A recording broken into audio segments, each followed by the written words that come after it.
Sí, bueno, también si puedes presentarte. Bueno, yo soy María Cristina, una de las hermanas de Ana María, muy compañera de Ana.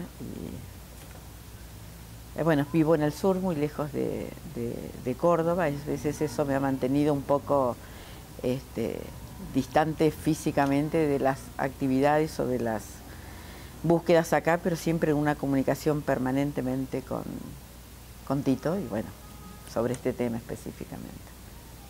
Bueno, si nos podrías contar un poco qué era cómo era, digamos, tu vida en el contexto antes de que sucediera lo de Ana. Bueno, un poco en relación a ella, si eras militante, vos que conocías a Jorge, tu partida con él, Facu, todo eso. En el 76, que es un año que es de un corte abrupto en mi vida y un cambio total de mi vida, no por una crisis interior mía de elegir hacer otras cosas, sino por lo que pasaba en el mundo exterior. Yo había dejado de ser estudiante universitaria, que era en ese tiempo lo que me identificaba. Cuando uno me preguntaba, ¿qué sos? Bueno, yo estudiaba psicología en la Escuela de Psicología, que estaba en la Facultad de Filosofía y Humanidades. Ahí estudiaba también Jorge Historia. Trabajaba mucho como integrante de la Juventud Universitaria Peronista, era una persona muy activa dentro de la facultad ante cualquier reclamo y especialmente en las elecciones y demás. Entonces, con Ana y él hablábamos mucho sobre su militancia peronista, que en ese momento no era la misma que yo tenía y hacía más ricas las discusiones, digamos. Yo admiraba mucho a Ana, ella era como si yo dijera en este tiempo, era líder o era un cuadro y yo estaba empezando, me gustaba mucho hablar con ella. La militancia en la universidad era como una pasión realmente, era difícil entenderse afuera, sobre todo en estas facultades que estaban muchas ciencias sociales, había filosofía, historia, ciencias de la educación, psicología, todas materias humanísticas. Entonces la mayoría de la gente participaba buscando mejor facultad, buscando mejores profesores, buscando mejores actividades. Era una vida universitaria muy rica, nos dábamos tiempo realmente para estudiar. Todo eso fue en el 75, una época de mucha efervescencia también, porque empezó la crisis de la democracia. Entonces también había muchas luchas, digamos, no era lo mismo el 75 que el 73. Muchas asambleas, eran impresionantes, había que buscar el aula magna y lugares muy grandes por la cantidad de gente que asistía. Como pedíamos la palabra, cada uno se identificaba de dónde era. Siempre había alguna diferencia de una corriente a otro, pero estábamos en lo mismo. Eran la mayoría de los estudiantes y los organismos que participaban en la vida universitaria en ese tiempo eran revolucionarios, hacían propuestas, diferíamos a veces el método, el momento, quién lo hiciera, pero eran así, las asambleas eran lindas porque cada uno sumaba el anterior acuerdo en esto y en otro. Tengo que decir en el 75, porque luego del golpe de marzo del 76, para ir a inscribirme en la facultad, yo ya tenía que pasar a cuarto año más o menos, porque como era por materias, andaba en eso. Para ir a inscribirme a la facultad, yo tenía que ir a la policía, que funcionaba en lo que fue después la D2, que conocen más ustedes, que era atrás del Cabildo. Yo tenía que ir a la policía, pedir un certificado de buena conducta y adjuntar eso a todos los papeles y cuestiones que tenía que entregar a la facultad. Yo, como todos los estudiantes. Es decir, uno de los requisitos para inscribirte, algunos se habían inscrito antes del 24, pero a veces como era épocas de exámenes en marzo, mi facultad tenía materias cuatrimestrales, mis inscripciones fueron en abril. Y bueno, no me animé a inscribirme, después de que me ayudaron muchos años. Ahora puedo contarlo, hay momentos en que me olvido, porque bueno, es demasiado duro para recordarlo. Yo en el 75 había sido detenida en la que ahora se conoce como D2, que para nosotros era la comisaría. Había sido detenida, no como una detención en democracia, con poquito tiempo. Se me habían vendado los ojos, había estado esposada, nadie en mi familia ni nadie sabía dónde estaba, que eso es lo que llamamos desaparición. Nadie podía traerme un abogado o o un habeas corpus o nada. Me agarraron en la calle y estuve un día nomás o dos. Pero eso era para ficharnos. Es decir, eso era la función, además de aterrorizarnos, porque tenés 20 años y esas eran condiciones impensadas a alguien que vive en democracia y que participa activamente de una militancia social, que me detengan en la vía pública y a 2 pasos adentro me pongan esposas, me venden los ojos y me sienten con otra gente que lleva más tiempo y demás, que por primera vez en mi vida vi a alguien con marcas de torturas, de picanas, los voy a recordar sin ver el rostro de la persona a través de la venda. Fue espantoso, pero cuando en marzo del 76 uno de los requisitos para inscribirte en la facultad, no como ingresante, para anotarte a hacer materias, era el certificado de buena conducta, era obvio que yo no iba a ir a la comisaría a pedirlo. Estaba convencida que no me lo iban a dar, pero igual no iba a ir a pedirlo. Entonces, por eso, en el 76, después del golpe, yo no estaba participando de la vida universitaria, que igual ya no era lo que había sido antes. No era lo que había sido en el 74 ni en el 75. En las facultades estaba el ejército. Para poder entrar a una facultad había que entregar la libreta a estudiantes, y si no eras estudiante no de la universidad, de esa facultad no podías ingresar. Entonces, no solo que no me pude anotar para estudiar, sino que no pude ingresar a la universidad. No yo porque hubiera un listado. Nadie que no estudiara ahí, mi novio estudiaba geología, yo tenía que esperarlo en la puerta y no había celular para comunicarnos, ¿no? Tenía que esperarlo ahí si quería encontrarme con él. Porque al no tener una libreta de estudiante de alguna carrera de esa facultad, no podía pasar la puerta de entrada. Entonces, en el 76, yo no entré en la facultad, en ninguna facultad de la Universidad Nacional de Córdoba. Sé que tampoco se hicieron asambleas, se clausuraron los centros de estudiantes, se clausuraron las cantinas, hubo más cambios en psicología, no solo por la gente en la puerta, sino por el uso de timbres, hubo otras restricciones, digamos, el aspecto físico que tenía que tener uno para entrar. Un compañero mío de psicología,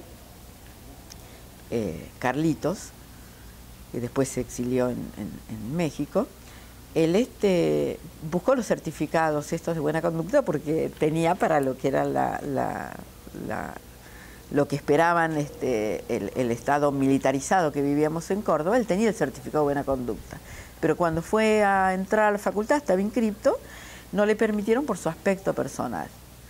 Tenías que tener el pelo corto, no tenías que tener barba, remera dentro del pantalón, varias cosas, y él se negó a hacerlo y hizo el intento de entrar en esas condiciones.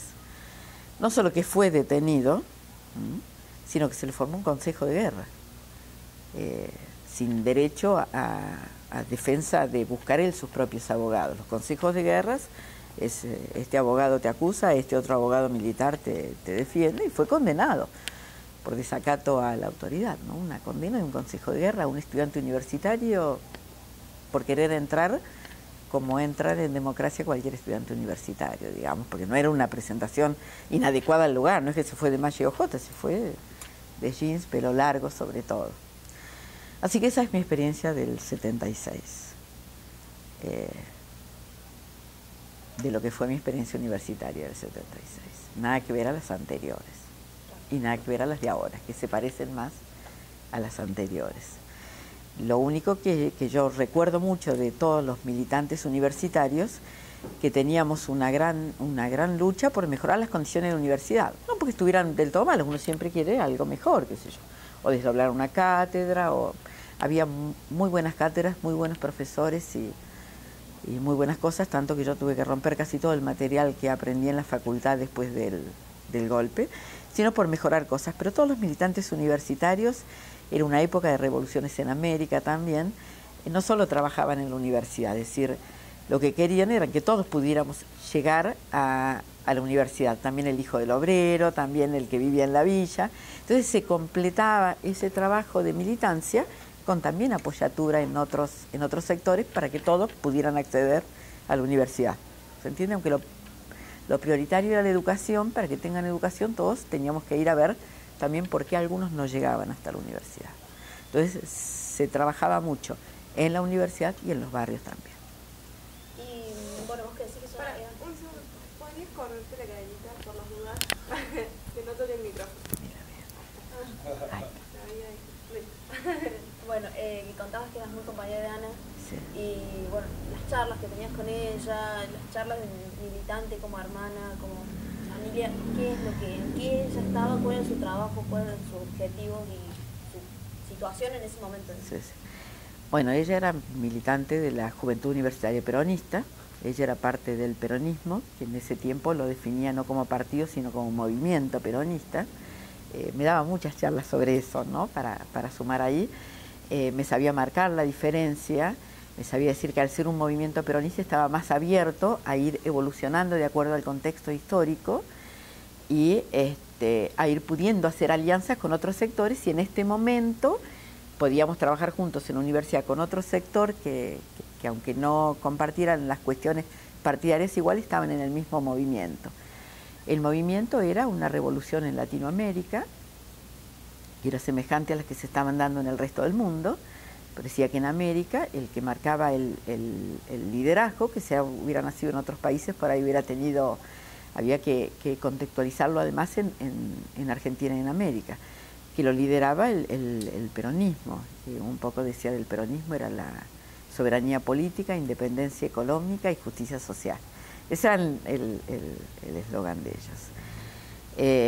Yo estaba más en corrientes de izquierda universitaria, teníamos discusiones sobre intervenciones del Estado, estados capitalistas. Hablamos mucho era muy lectora.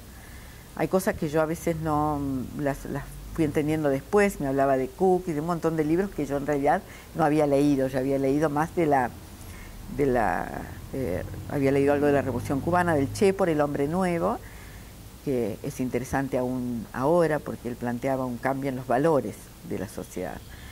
Y yo hablaba a veces de la Revolución China en ese tiempo, y ella me traía siempre a Argentina y a Latinoamérica, y eran interesantes, y leía mucho sobre eso. Aún después del golpe, yo tuve oportunidad de hablar con ellas lo que significaba el golpe. Acordábamos en una cuestión, yo había peleado mucho contra el golpe de Estado, había hecho hasta pintadas callejeras contra el golpe que me habían llevado a algunas detenciones.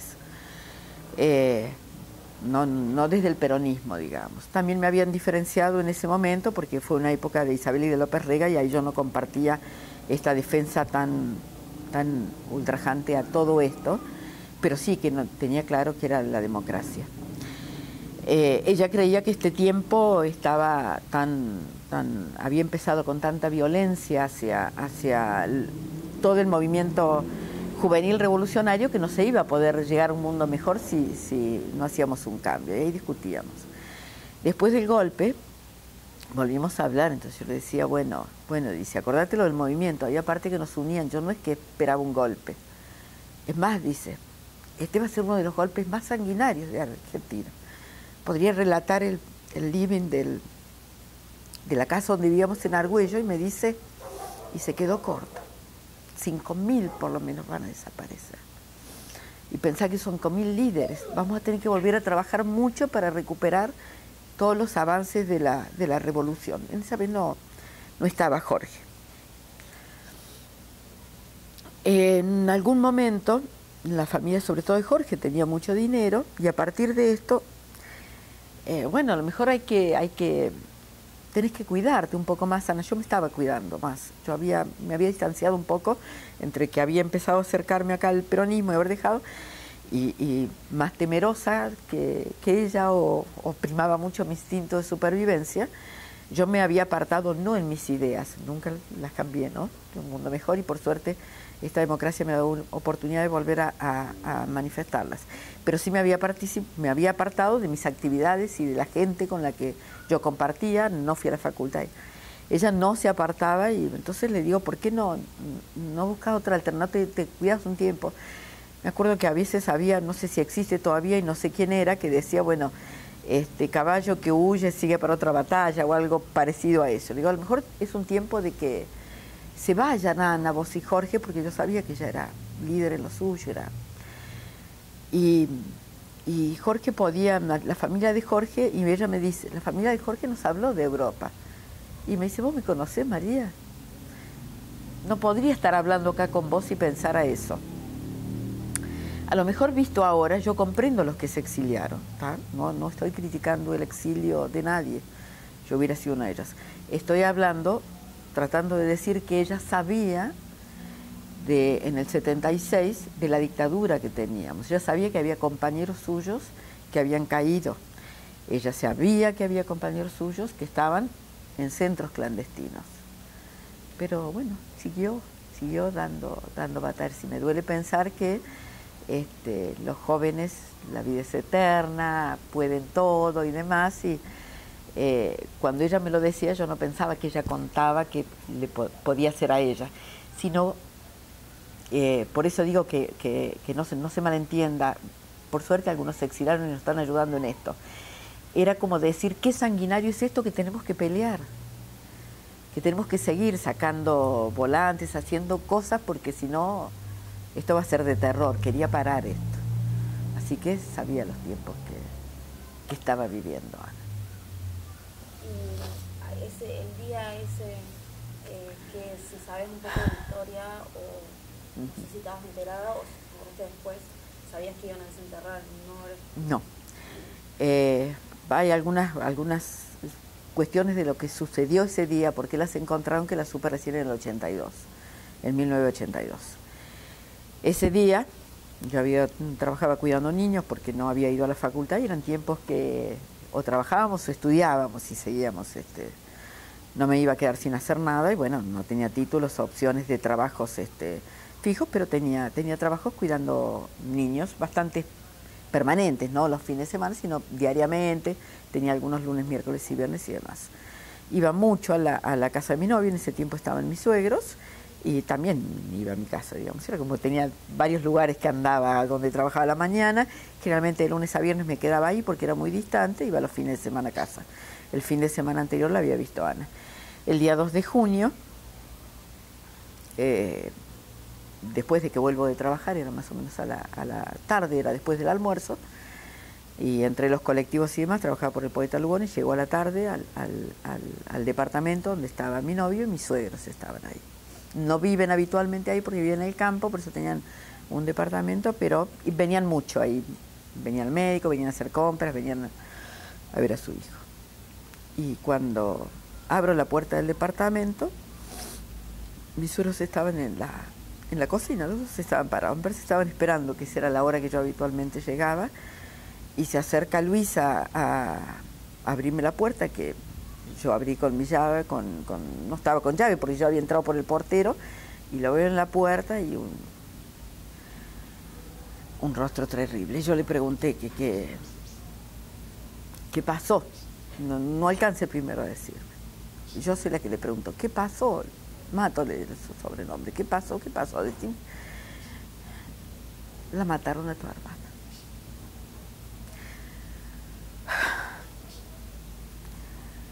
Mucho después supe que mi hermano con su amigo, bueno, Julio, habían ido antes y habían hablado con él. Yo no me pude contener realmente, no podía preguntar más nada.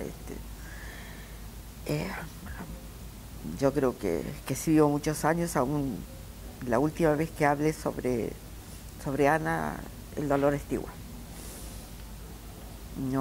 39 años,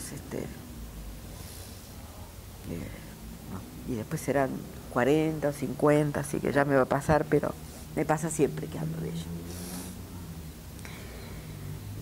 Y entonces yo qué quise, bueno, vamos para Argüello, vamos a mi casa. Lo que jamás voy a perdonar, porque nada voy a perdonar, digamos, pero esto no tiene ni justicia ni memoria como puede tener, es que no pude ir yo allá.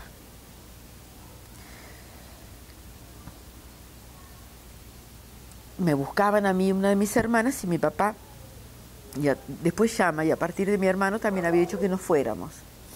no solo porque yo quería vivir, digamos, no ir, que en ese momento ni me daba cuenta y por ahí hubiera ido, sino que después